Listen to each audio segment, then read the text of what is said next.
Hello students, आज आपण oscillation चॅप्टरचा शेवटचा पॉईंट पाहणार आहोत. आपण सुरुवातीला ऑसिलेशन चॅप्टर शिकताना लिनियर एसएचएम पाहिलेलं होतं.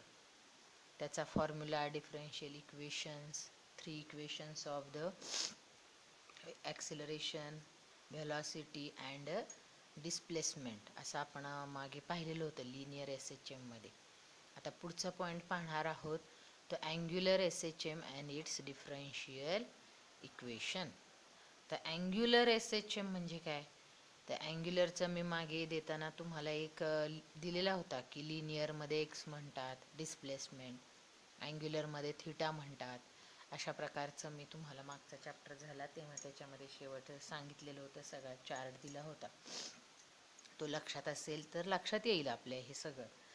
तर angular SHM and it's differential equation आपण आत्ता पाहणार आहोत. तर त्याच्यासाठी रिजिड सपोर्टला एक मेटॅलिक वायरला आपण मेटॅलिक डिस्क ही काय केलेली आहे, सेंटरला अटॅच केलेली आहे.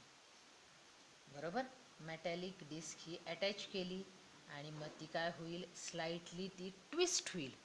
थोडक्यात आपण थाळीमध्ये छेद पाडला आणि ती वर टांगली तर ती ट्विस्ट होते.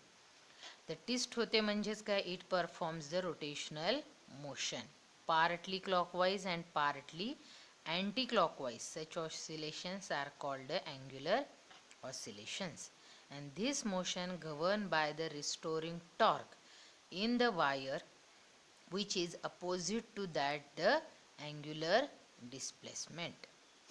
ओके, म्हणजे अँटी क्लॉकवाईजला ती काय जाईल, थोडी अर्धी जाईल, म्हणजे पूर्ण गरगर फिरणार नाही, ती सर्क्युलर मोशन होईल किंवा रोटेशनल मोशन आपण म्हणतो. ती सेंटर ऑफ मासला म्हणजे रोटेशनल मोशन झाली, पण इथे ती अँटी क्लॉकवाईज जाणार आहे, म्हणजे अर्धीच जाणार आहे, म्हणजे डायमीटरमधून partly clockwise partly anti clockwise. म्हणजे तिच्यावर जो फोर्स असणार आहे त्यालाच आपण काय म्हणणार आहे इथे, restoring torque.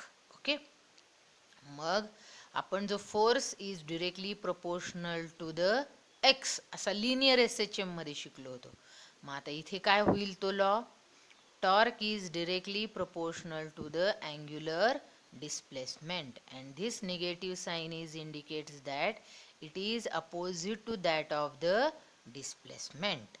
Okay, and next में theta is equal to minus c theta. Here c is the proportionality constant, means the value of this c is torque per angular displacement. Okay, rotational motion आपण जेव्हा शिकलो होतो त्याच्यामध्ये torque is equal to, टॉर्कची value काय होती, I into alpha. आपण याचं डेरिवेशन पण घेतलेलं आहे मागच्या चॅप्टरमध्ये. Where I is the moment of inertia of the body and alpha is the angular acceleration. This two equation, this first equation and the second equation torque, हे दोन जर इक्वेट केली, लेफ्ट हँड साईड इक्वल म्हणलं right hand side equal, means I alpha is equal to minus C theta. Here we substitute the value of alpha in the sense of the differential फॉर्ममध्ये. Differential फॉर्ममध्ये आपण ही value लिहिलेली आहे. हे acceleration आहे. आपण theta हे ॲक्सिलरेशनचं लिहिताना मागे लिहिलेलं होतं. एची व्हॅल्यू काय घेतली होती ती मागे मी लिहून दाखवलं होता, हा चार्ट झालेले. मग ही व्हॅल्यू आहे d square theta by d T square.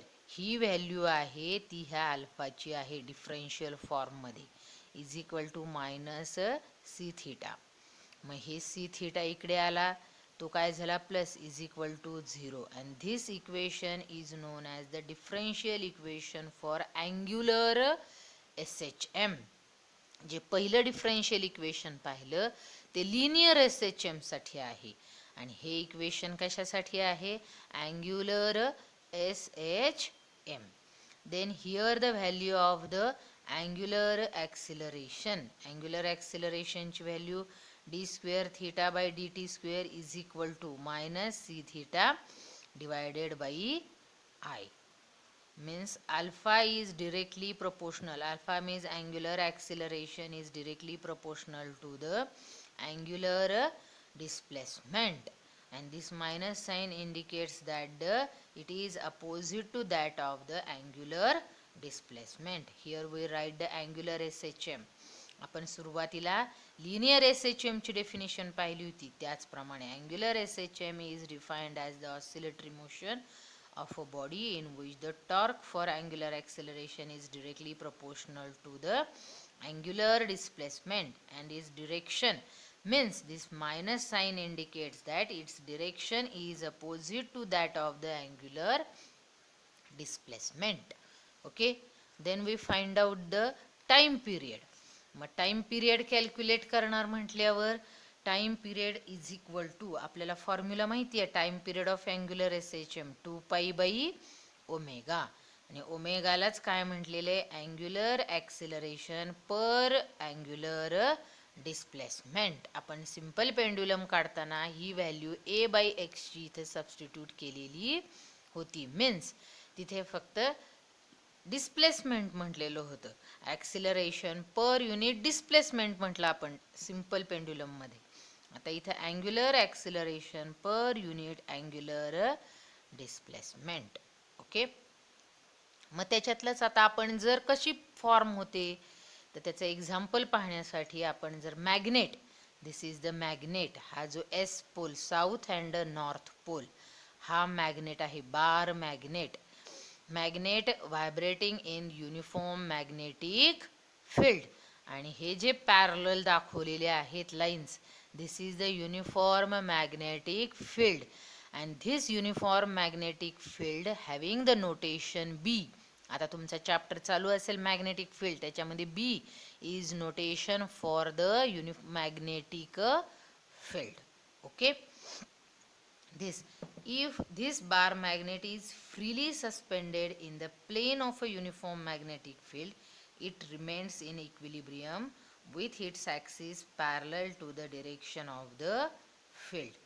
ही जी मॅग्नेटिक फील्ड कशी आहे, पॅरलल आहे ह्या डिरेक्शनला. दिस इज द M, याला आपण काय म्हणतो, QM means magnetic dipole moment, and this theta is nothing but the angular displacement. Mu हे नोटेशन इथे आपण मागच्या वर्षी वापरताना M वापरलेलं होतं, पण आता इथं आपण M मासला वापरले म्हणून इथं नोटेशन बदललेलं आहे, म्हणून याचा अर्थ बदलणार नाही, मागच्या वर्षीचाच अर्थ आहे तो.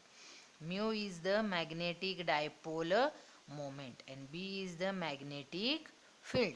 हे नवीन नोटेशन्स आहेत म्यू आणि B, हे लक्षात ठेवायचे. आता तुमचा तिकडे सेकंड सेक्शन चालू झाला असेल तिथे सुद्धा तुम्हाला हे नोटेशन वापरताय तुम्ही. The magnitude of the torque, मग टॉर्कचं मॅग्नेट्यूड काय येईल, torque is equal to mu B sine theta, where theta is very small, is nothing but is equal to theta. Torque is equal to mu B theta.